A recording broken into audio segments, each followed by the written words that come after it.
আসসালামু আলাইকুম। আজকে নিয়ে এসেছি প্রতিচ্ছবি গল্প।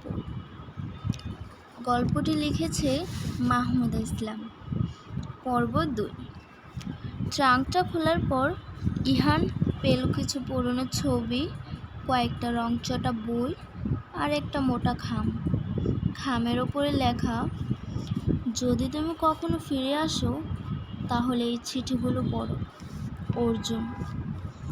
অর্জুন, সেই অর্জুন, ইহানের ছেলেবেলার সবচেয়ে কাছের বন্ধু, যাকে এক রাতে হারিয়ে ফেলেছিল এক রহস্যময় দুর্ঘটনায়।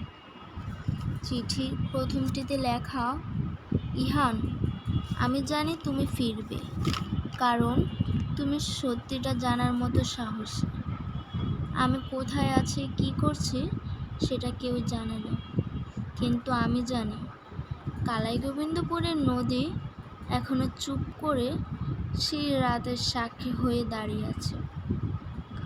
যদি সত্যিটা জানতে চাও তাহলে পুরনো জঙ্গলের ভিতর সেই পাথরের ঘরটায় চেয়ে।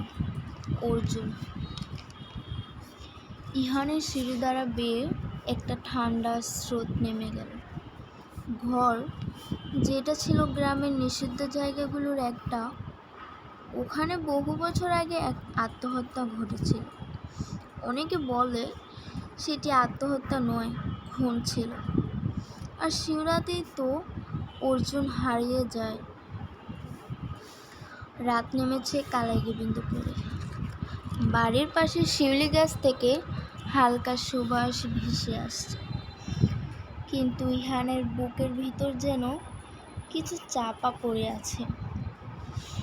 ইহান চিঠি হাতে নিয়ে হাঁটতে শুরু করলো সেই পুরনো জঙ্গলের দিকে, যেখানে সেই পুরনো পাথরের ঘর।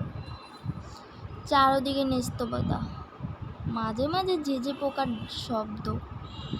মনে হচ্ছে রাতটা নিজেই তার শ্বাস আটকে রাখছে। ছোটবেলায় তারা প্রায়ই ওই জঙ্গলে ঢুকত, কিন্তু পাথরের ঘরটার কাছাকাছি যেত না। কেমন একটা অলিখিত নিষেধ ছিল। বড়রা বলতো ওখানে ভূত আছে, আবার কেউ বলতো স্মৃতি। জঙ্গলের মাঝখানে এসে ইহানে একটু থমকে গেল। দূরে অন্ধকারে ঝোপের ফাঁকে সে ঘরটা দাঁড়িয়ে আছে, একা, অথচ কি এক অদৃশ্য ছায়ায় মোড়া। দরজাটা ভাঙা। ভিতরে পা রাখতেই একটা ঠান্ডা হাওয়া এসে গায়ে কাঁটা দিয়ে গেল। ঘরের এক কোণায় কাঠের একটা পুরনো বাক্স রয়েছে। ইহান সেটি খুলতেই হালকা আলোয় দেখা গেল কিছু পুরনো নোটবুক, কয়েকটা VHS ক্যাসেট আর একটা ছিপছিপে পুতুল, যার গায়ে লেখা শাহিনুর। গল্পটি আজ এই পর্যন্তই। দেখা হবে পরবর্তী 3 পর্বে। সেই পর্যন্ত সবাই ভালো থাকবেন। আল্লাহ হাফেজ।